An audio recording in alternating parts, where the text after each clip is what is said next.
Hey, yesterday I received a message from the woman who tried killing my son. I got a message from her from my sister. So this woman who doesn't want anything to do with me is now sending messages through my family. We broke up over 23 years ago, and she's calling my family in fear and telling my family that her livelihood is at jeopardy because I reached out to Bucks County to warn them what I know. So the message is that she is in fear of her job, her livelihood. She said specifically, her livelihood is at stake. Now, my video that I posted about the child abuse, that exactly that same terminology is what I spelled out when she tried covering up the child abuse and the traumatic brain injuries that he suffered under her care. The fact that he didn't get emergency care, CAT scan, MRI, medical care, post protocol. But the message was is that me telling the law that this woman violated the law and the fact that they won't investigate and have not investigated, the fact that she's calling my family to tell them that I'm messing with her livelihood is the same thing, the same reason why she didn't call 911 on August 23rd, 2003. She didn't call 911 because of her livelihood was at stake. So now I have it on the record via my sister's text message in writing that this woman cares more about her job and her standing with the county, with the judges, the fact of the lies that she is told so badly to them. Her fear is exactly spelled out in the reason why she never called 911. She knew that what she was in trouble for. She knew she would have been arrested. She knew child services would have been involved. She knew, but she waived all of that just to be able to have a job with the county. So here we are again, 25 years later, and the woman is still. When this happened, she was just beginning with Bucks County. When this all began, she went into Bucks County knowing she almost killed her son, knowing that she covered it up, knowing that the problem she had with Leo, her dog, before that, knowing the problem she had with her husband and her first husband and her second husband. She walked into Bucks County almost killing my son. Very feel like it seems after all of these years it seems more like attempted murder because of all the problems with Leo that had leading up to Josh and the fact that her ex-husband divorced her, who had like 6 kids, didn't want her around those kids, didn't want the dog, 3 operations mysteriously, and my son and all the years that happened with him. So I've upgraded from attempted homicide to attempted murder because of the facts. So she's in now fear that me making videos, she's telling my family that I should be, I need to watch out. I need to be careful of her livelihood. But here's my problem. The livelihood that she was such in fear of in 2003 is now in writing that she's a fear of the same thing now. So it's kind of like she did it then, and now I have her on the record saying the same thing, but now it's on the record. Now I have a recording of her message to me from my sister to me, not to me directly, around it, just so she can't talk to me, I guess. I asked to talk to her so many freaking times throughout the years, many times. I have all the proof in writing that I tried to have a conversation with her to work this out a long time ago. But now she's sending messages to my family. So she's afraid that her job might be at stake.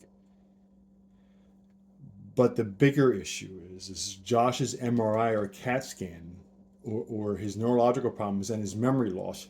These things that are still outlined that have not been come to a solution yet and remedied because of the lack of the ability of the mom and then the county. Even when I asked Chief Police of Yardley Borough to get an MRI, he said my son doesn't remember. when he was 13 months or 16 months old. But the more importantly is that these videos, I guess, have become more important to her because I just wanted to see Josh get an MRI or CAT scan. That's all I asked for. I didn't want to tell them all their business. But at this point, her fear is that her being let go, or maybe the fact that I have the evidence that looks like she tried to kill him, and they don't want to look at that. They never looked at it. They say they did, but they never did, because I never had an interview with the Bucks County ever. When I called the child abuse hotline in 2007 and reported all of our socials, our names, our addresses, our phones, our work addresses, our home addresses, our socials, and the description of, you're supposed to get a phone call back 24 hours after you make the initial phone call to child abuse hotline. I never got that. So in a way, my son almost died in August. He had another accident just a month before that, according to his medical records. She skipped out on. Anyways, his medical reports are more important. So now I find out that she's got to pass on messages. And was there something else that she said too? I don't remember it all. It just happened last night. But the fact that her fears and the things that are going on inside of her head are not really there. Like, if she has why does she feel guilty about, if she did nothing wrong, what is she worrying about my videos? Why would she warn my family and my sister to come to me and tell me to warn me to not do these? If she did nothing wrong, there just shouldn't be any issues, right? I mean, why is she so worried? Is my son finding out the truth finally in his whole life is important. And he has a right to know about his status with his brain. The fact that that's been held back from him this whole entire time just because she wanted to save her job is fact that the same thing happened then is happening now. So she has the same sort of MO. It's about the same thing. She covered up the first one, the first traumatic brain injury, well, actually the second. He had two back to back within 6 weeks of each other. And then there was her dog, Leo, who had suffered many, many surgeries because of her bad parenting. And Joshua was after that too. All of his behavioral problem and school problem and doctor problem and court problem and parental problem. And so this woman's got these problems all around. And it's not us, it's her. I'm not saying these things out of spite or anger or revenge, none of those things like that. That's not where this is coming from. But she's the one who has the issue with the court. She had the problem with the doctor. She had the problem with the school. She had the problem with the daycare. She had the problem with me. She had the problem with my family. She had the problem with, so all of these things that Bucks County didn't know about. This woman disrupted so much of the norm. She called my son a business. He's not a business. He's a child. When a month before he took the last TBI, she said to me in child support court that my son is now a business. I should consider that him a business. This whole thing a business. In which case she failed dramatically as a CEO of this business that she was self-appointed for, because it wasn't supposed to be. I was there the whole entire time fighting my way in there for 24 years, fighting my way in to be a father, and she's kicking me out. I was there. She was never a single mom. I was always there. She's kicked me out several times, at least 7 or 8, 9 times out of his life in the 24 years that he's alive. It's not me. The more important, the moral of this update now is finding out that her fears, that my videos are setting a precedence. I'm videoing this journey And she just raised a red flag by telling my family that she's worried that what I'm saying is going to she's going to lose her job. But she's never worried about the boy, my son, my 24-year-old man hasn't had the proper medical care. That care was denied because she was in fear of her job. If she walked in there and CPS was there, she would have lost my son. That day, August 23rd, 2000, she would have lost him. There is no way, with the amount of people that would have gone through between the police, the ambulance, the EMT, the nurse, the doctor, the other, the other nurse, the other people that are asking her questions. She wasn't able to answer why he took the fall. Even if he may not even taken that fall that day. We don't know that because she hid everything. Everything about that whole information was a lie. There's nothing in it that's factual. And that's why I'm coming on strong about this, because she's hiding the fact that she did try to kill him. Just like Leo, her dog. Leo she knew the system. She's a court reporter. She knows what they go after. She knows what they do. They know the question. She knew the questions they were going to ask. So that's why she never called 911, and that's why that was denied. Now, that's not fair. My son deserves to know his status, but I don't need to be threatened from her, from my family, but via my family. She should be minding her own business, staying out of it, and leaving me and my family alone. And I'm telling my family the next time that this woman, this court reporter contacts my family, to call the police. Actually, I'm going to tell my sister to call Bucks County, to talk to the detective, to explain to them what she came at my sister for, to tell me on her behalf. I'm going to tell my sister to call the detectives, say that this is what I got. I don't understand this. Where was this coming from? She's got all these paranoias. I'm not going to explain the paranoias on this video, because that's a whole nother subject. But she came at my sister with the same kind of paranoia and weird inventive stuff that she invented in her own head, not out of facts, out of her own insecurities and problems with her story. So she's now, I digress. The fact that she had to go, the fact that she went ahead and told my sister that she's in fear and that all the fears that she have are not based on reality, that's a problem. That's consistent with the story with her this whole entire time. And now I'm going to have my sister solidify it by telling the police that this is the behaviors of the woman, this other side of the woman that you all know is different. This court reporter than the judges know is different outside of all that. So now I have it in writing. Now she's going to have to own up to these comments on an ongoing investigation that's never been closed out. I've never been interviewed for, not a statement, not a piece of paper transaction, nothing. My words saying what transpired is all they have. I was never interviewed by a detective, police, DA, the child abuse hotline, Harrisburg. Nobody ever spoke to me about the information I've been putting in these videos for this reason.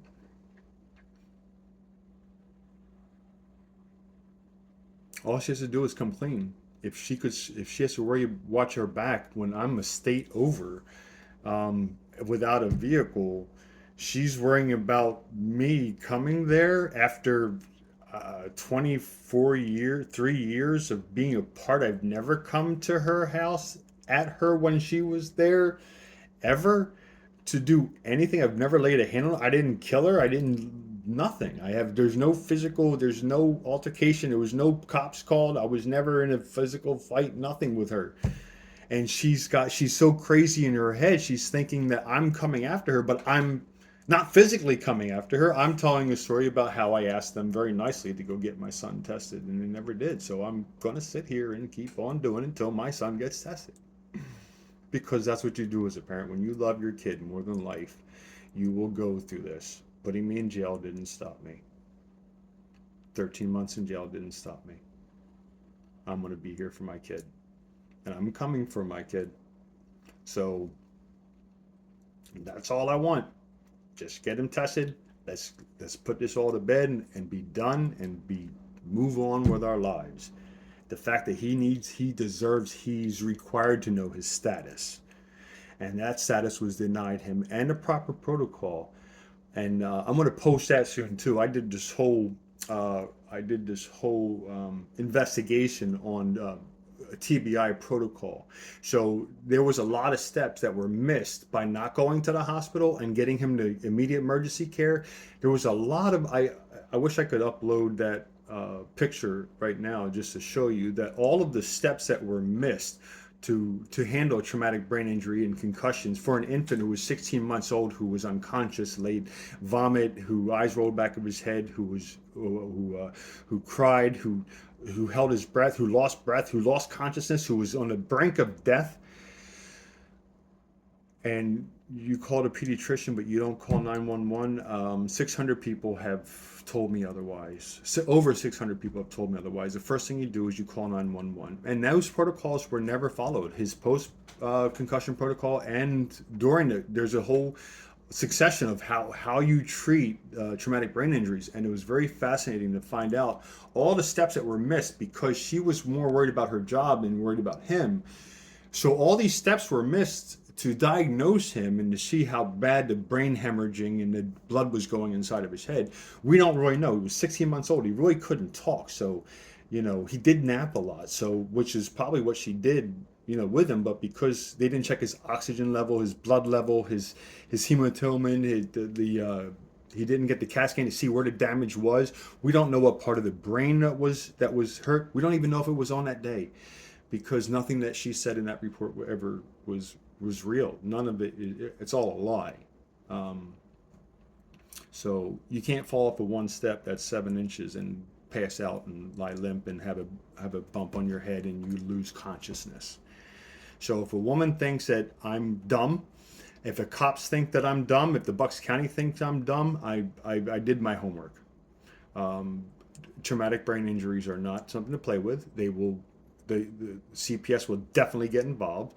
That's what was gypped from that day. CPS, his medical care, his post care, his all the care. I didn't find out till 4 years later, and that's when I called child services, because besides him going through all these mysterious injuries and his medical conditions in her care, which is part of the FDIA that I try to explain to, the fact that before he was born, her dog Leo suffered 3 or 4 surgeries because of the neglect that she did him. She neglected my son. So she did that, and that's probably why she got divorced from Peter Corder, because, well, he didn't want her around his kids. He had like 6 kids. I don't think that he wanted her around his kids. So he divorced her, but that's her second husband. So my fear is that she's this pattern that she has kept going with between the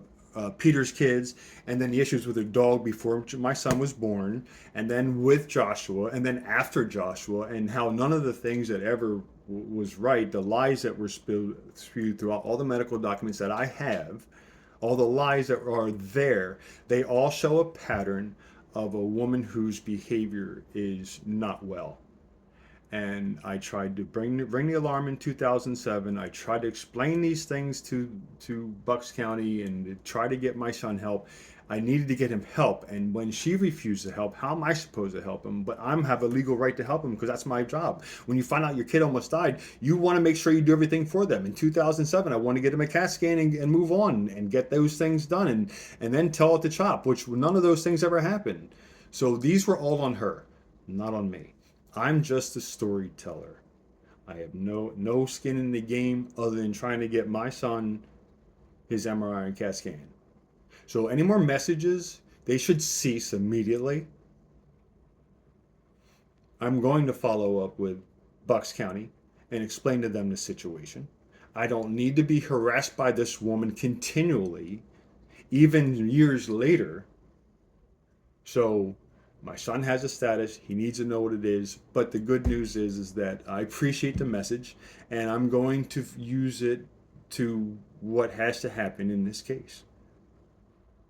And if nothing else, I love my boy, and there's nothing that's ever going to stop me from doing that. I know he's got memory loss. I know he's got pains. I know he has a lot of emotional issues. I know he's a strong child and on the inside.